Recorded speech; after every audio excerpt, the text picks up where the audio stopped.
So, yesterday, which was Tuesday, the 6th, which was my oldest son's birthday, um, I called PA 211. Now, I've been on PA 211 online, but I never actually called it. And I was given different phone numbers to call, um, which mainly were connected with Harrisburg, Pennsylvania. So I left a few messages. Now, I was on hold with a state housing office for a total of, are you ready for it? 6 hours. I left my phone on charge in the kitchen, and my phone was on charge for 6 hours. I was on hold that long. And I talked to a lady yesterday, a little snippy, but she knew her stuff. And she said to me that for over a year now, I guess it started maybe like right around the time of the pandemic, March or so, when it was actually declared.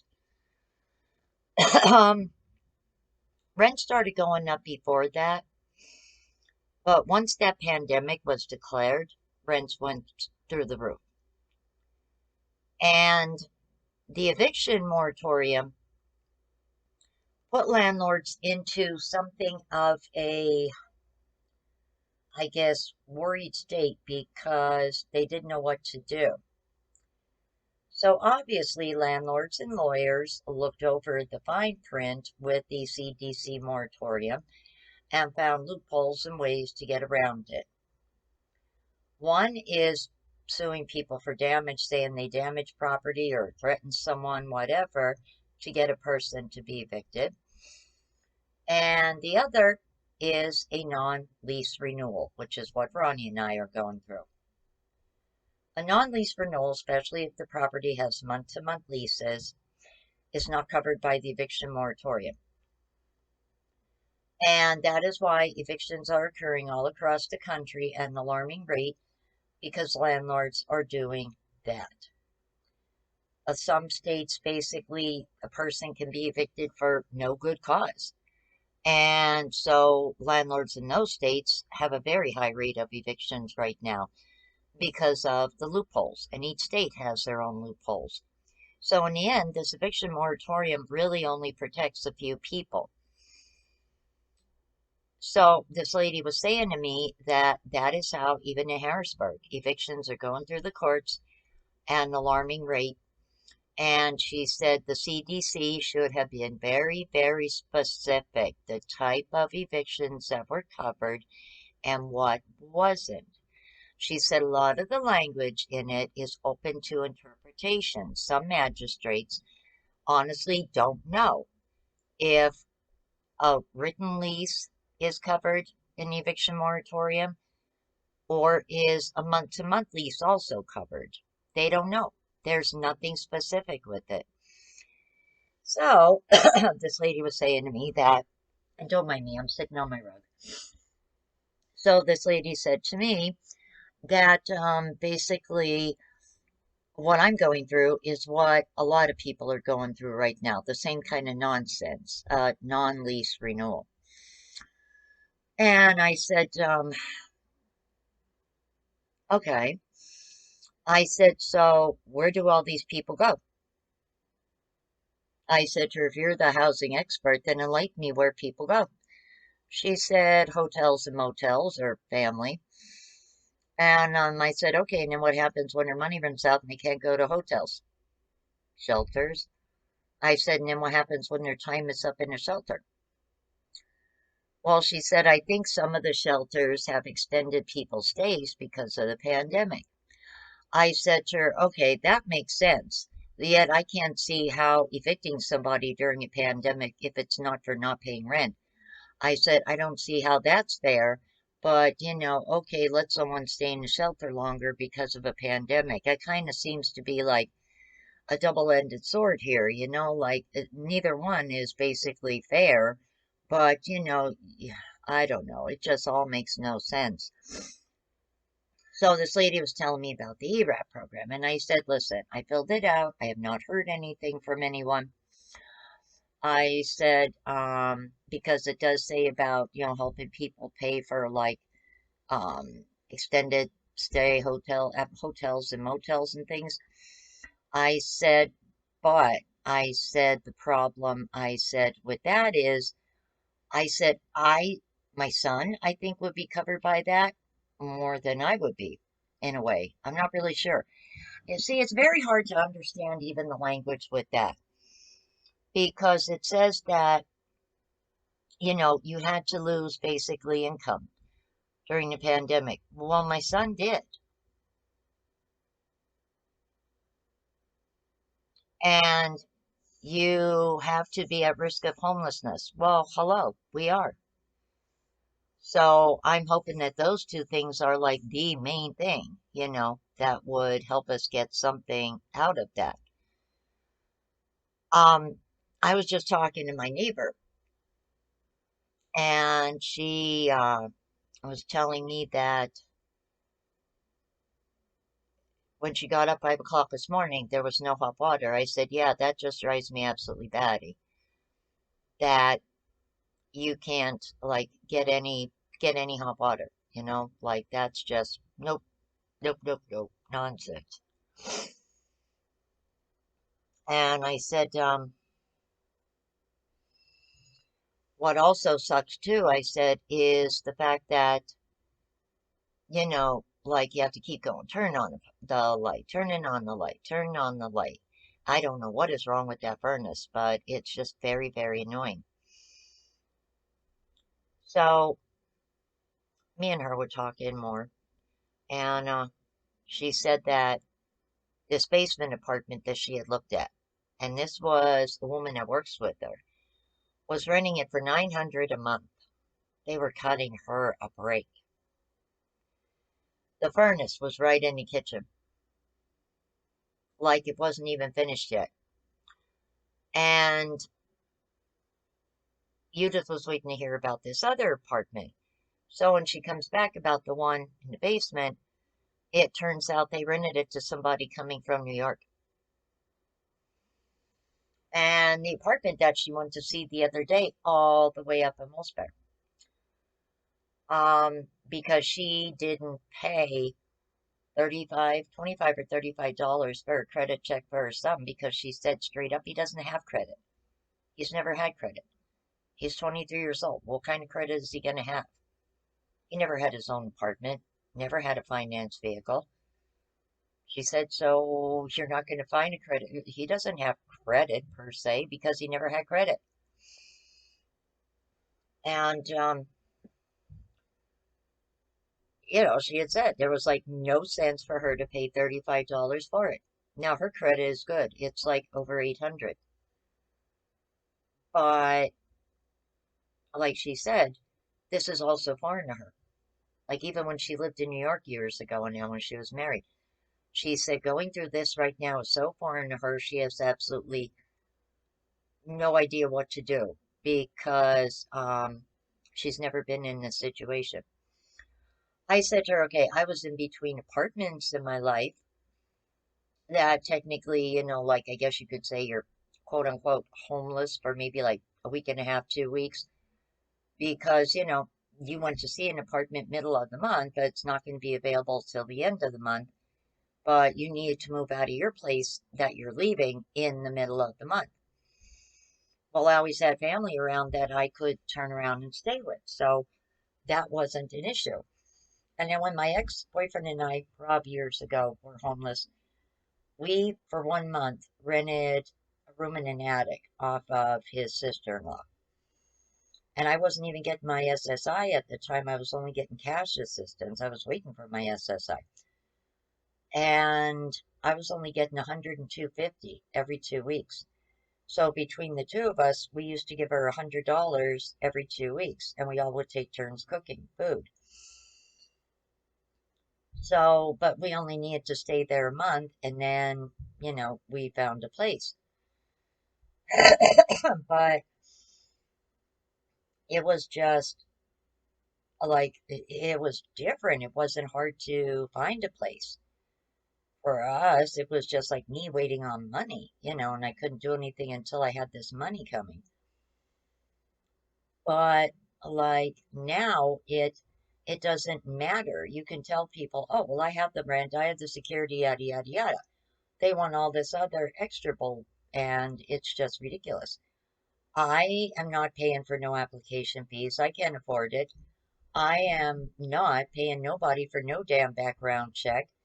If they are smart enough, to subscribe to some service that does it, that's their fee and their bill. And once you pay that for 6 months or a year or whatever, you could do as many background checks as you want. There's no need for me to pay someone $35. You can sign up with any number of services, pay for a whole year, and you could do a background check every day on a different person. They don't care. You're paid for the year. So why should I have to pay for that or anyone else? That's just nonsense. And so I just refuse to do all that happy crap. Like, no, I'm not doing it. Still have not gotten an answer about that studio apartment. I don't know if that lady is even like on Facebook to see that she got messages on Messenger. But there's about seven, eight of us that inquired about that apartment. She hasn't gotten back to anyone. I mean, if it's already rented, just tell me it's rented, whatever. But don't leave people hanging. I hate that. Not hearing back from someone is really, really like nonsense. Like, no, no, that's just ignorant. And I'm sorry, but that drives me up a darn wall. So now, yesterday, my friend came up from Jim Thorpe and we paid her. Tomorrow, I'm going to reserve a U-Haul for Saturday. We're going to be storing our stuff in my friend's garage. Now, interestingly enough, I found out the whole situation with my friend and what has happened since her husband passed away, God forbid. I really liked her husband. They weren't married long. They were only married 4 years. He was older than her. After about 2 years of being married, unfortunately, his health started taking a little bit of a turn. And there were times he was very, very sick, but he was a fighter and he always came back. He was funny. He had a hilarious sense of humor. Oh my God, the political things he would post on Facebook and that were just absolutely hilarious. He was an outdoorsman. He had been a hunter, all his life, and he has the deer heads, on display in his home, and a hardworking guy. He worked for PennDOT for many years, built his own home, nice area of land, has bear on it, deer, nice piece of property where she lives, where they live. But him, I guess, like many people, thinking like, oh, I have all the time to do this, that, that, or this. He never updated his life insurance policies. And my friend can't get a penny because she's not the beneficiary. She can't even get her husband's pension because when he submitted the info that he had gotten married, they never entered the information in the computer system. So all my friend has is the house and no income right now to keep it running because the truck that they had needs so much work and they don't have the money. She doesn't have the money to do it. So she's considering selling the house and coming back up this way because she has family up here and maybe buying a repoed house.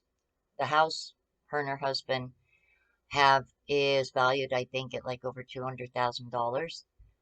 And the thought crossed my mind. I sent her some HUD links and things. I said, make some calls and, check out. I said, let me know what you find out. But the thought crossed my mind, wait a minute, because she has a friend staying with her who has two little boys. And she can't afford an apartment down her way, Lansford, Tamaqua, down that way because she's collecting. And she's not working because of the pandemic. And she was basically let go when the pandemic started getting bad the first time. Um, so I had said to her, if you were to get a big enough house, you and her could live on one part. I said, me and Ronnie could rent the other side.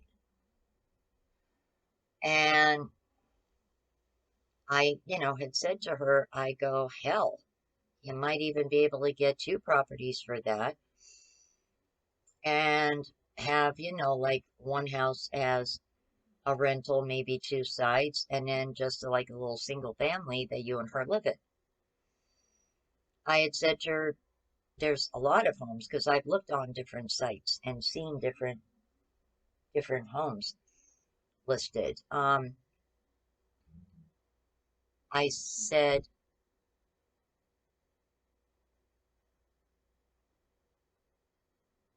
Oreo was laying on my bed, but the shadow by him looks like the shadow's moving, but he's not moving. Oh, maybe it's one of the ghost kitties. I don't know. Um, but I said that, you may be able to like make out good going that route. And I told her, strictly stick with the HUD sites. Don't go on these other links. And because there's so much scammy sites around. And I got another scam alert today in Luzerne County Real Estate Properties for Rent group. The notification came up on my Facebook. A lady said her friend met a guy who was supposedly renting an apartment on Loomis Street in 44th, and he wouldn't accept like a personal check, cashier's check, nothing. So she went, I guess, and cashed a check and gave him $825 for a security deposit. This guy was supposed to get back in touch with her on the 6th for the rent and to give her the keys. And he never showed. And instead, she got a text message from someone in his family who said that he is a heroin addict, that they are selling the property, they are not renting it, and that she would need to, go to the police about what happened. So this lady is out of, this money, 800 and some dollars, sneeze at. And then she shared a post where a woman names a guy, a Bimmelsberg, who ripped someone off for $1,200 for an apartment. A similar kind of situation, cash only. And this person, like, literally went to the police, though. So now you really have to be careful more than ever with that nonsense. um, I'm just like, okay, this is just horrible. When does all this insanity end? When does all this nonsense, end? When does it all just go away, you know? Uh, I don't know. I would really like to know when it does. When does all this craziness just end? I don't know if it ever will, guys. I really truly do not know. So, as much as we can plan for, we should be out of here Saturday night. Um, I'm going to message Alex at some point Saturday and tell him that we won't be done till late. I'll leave the keys in the mailbox and I'll tell him here's my P.O. box number and whatever is left of my security you can send there. I use my stimulus money because I wanted Ronnie to hang on to his. His date to start work got pushed back to Monday, and we reserved a room for 2 weeks at the Red Roof Inn here in Hazleton. I would trust being there because you get the key cards. The rooms are much more secure. There is, believe me, cheaper hotels, but they're also very risky, of having your stuff robbed, your room broken into, like the Hazleton Motor Lodge. Mount Laurel Motel, that's Pedophile City. It seems that every time they arrest an online predator for, trying to, like meet up with a minor girl for sex, they usually wind up staying at the Mount Laurel Motel. I don't know why. The one hotel that I did want to reserve rooms at, because it would have been cheaper for us, was Forest Hill. And again, these hotels, with the exception of Mount Laurel, you can have a pet at. So my friend is going to take Feisty down her house in Jim Thorpe. I know it's going to freak her out. We're going to have Oreo with us in the hotel. I think Oreo will be okay as long as he sees one or both of us. You know, a different environment and everything, but I think that he'll be okay. Um, and then we're just going to have to see, like, if we can find a place in them 2 weeks that, we're, we're there. But, hotels are expensive. I'm not even going to tell you what I paid for 2 weeks because you would have a heart attack. And I'll just leave it at that. But it was a lot. But, again, like I said, we're not going to have to deal with no hot water, the apartment being colder, the room. Um, like, you don't have to keep running up and down the steps to turn the furnace on. It's close enough that Ronnie can catch a bus and then go to work. He can also take shortcuts, Indian trails, and actually get to where he would be working. It does have a refrigerator and microwave. I mean, I could cook in a microwave. I might have to grab some plastic things to, like actually use in a microwave, but because all mine is packed away. Um, but I could technically actually cook meals in the microwave. Um, so like that's not a bad thing. I can still make salads and things like that. So I can do some healthy eating, maybe like not necessarily a lot, but some. We did get a P.O. box. Our new P.O. box is down in the description box. It's here in town. And that's as much of an update as like what's going on for this weekend that I can give you. Um, Probably going to be dead tired Saturday night. Probably just once we get there, just like take a shower and go to hell to bed after moving and lugging things and everything. Um, yeah, so probably we will, do a video Sunday. Um, maybe, or not a video Sunday.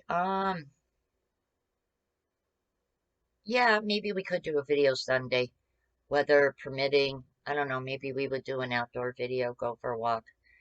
By this one particular hotel, there's a beautiful um, area of woods and trails and um, some really nice woods to actually take a walk through. So I don't know, we'll see. So, hey guys, if you like this video, please give it a big thumbs up if you haven't already.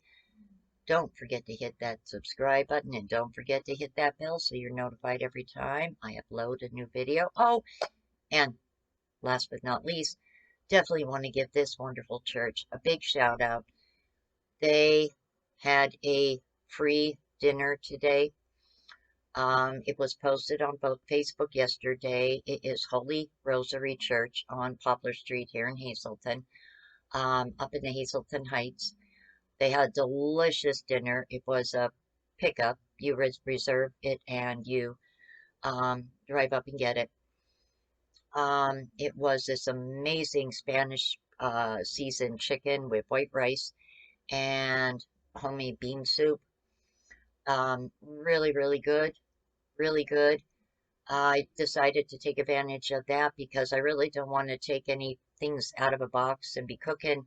I cleared out my freezer yesterday, gave Sandy everything I had in my freezer.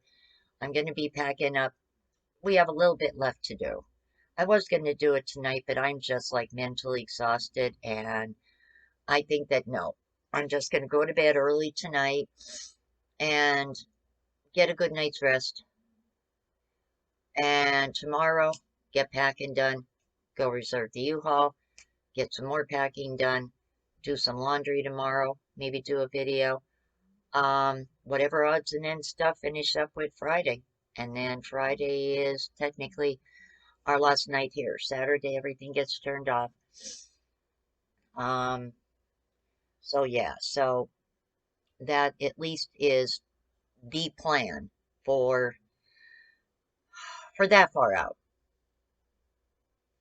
Um, and I will touch base with CEO next week. I will touch base with the rep program as well and see what's going on with that. And I don't know. I said to Ronnie, this is all upsetting. I said, but you know what? Let's look at it as a very costly vacation. Okay. Let's look at it, I said, as a little bit of a vacation. I know it sounds stupid, right? And let's try to look at this like, when you're not working, all these little patch towns we can go exploring in because you can literally walk right into them not that far from this hotel. There is all different kind of trails and things you can go to. My friend Megan wants to take me next week to a hiking area called Seven. Oh, what the heck did she call it? Seven something. And I can't think of what the heck the name is now. I heard of it in my life, but I had never been there. It's like a hiking area. Um, seven, God, I don't know, seven something. And it has trails and nice woods and everything. And she said, I want to take you there, so make sure you have your camera equipment charged up, ready to go. Extra battery, she said, because you're going to be able to get a lot of really good videos. She said, weather permitting, we'll go next week. I thought, okay, that sounds good. I'm not going to complain. That would work out good if I'm out for a few hours doing whatever and things I need to do, and Ronnie can sleep because he'll be working overnight and getting off in the middle of the night. He can get some uninterrupted, peaceful sleep. I won't be there, so that works out good. So that's the story so far. Um, it does bother me how much it actually costs for 2 weeks, but um, it is what it is. The cheaper hotel was full. I mean, booked solid till after the 24th of April. It was just crazy, and I've never known that hotel to be booked solid. Maybe for like a holiday coming up, say like 4th of July or, you know, different things like that throughout a year. But that's a rarity, and that's usually because of a holiday. And least of all, like, now to have a hotel like booked up like that for so long. So yeah, that's our story so far, guys. So a big shout out to Holy Rosary Church for a delicious homemade dinner. Um, I just wanted to thank them for helping folks out with that today. It was a wonderful thing to do, and it was delicious. So whoever the cook's for, hey, you guys did good. The food was delicious. Thank you. And take care, guys. And I will see you all on my next one.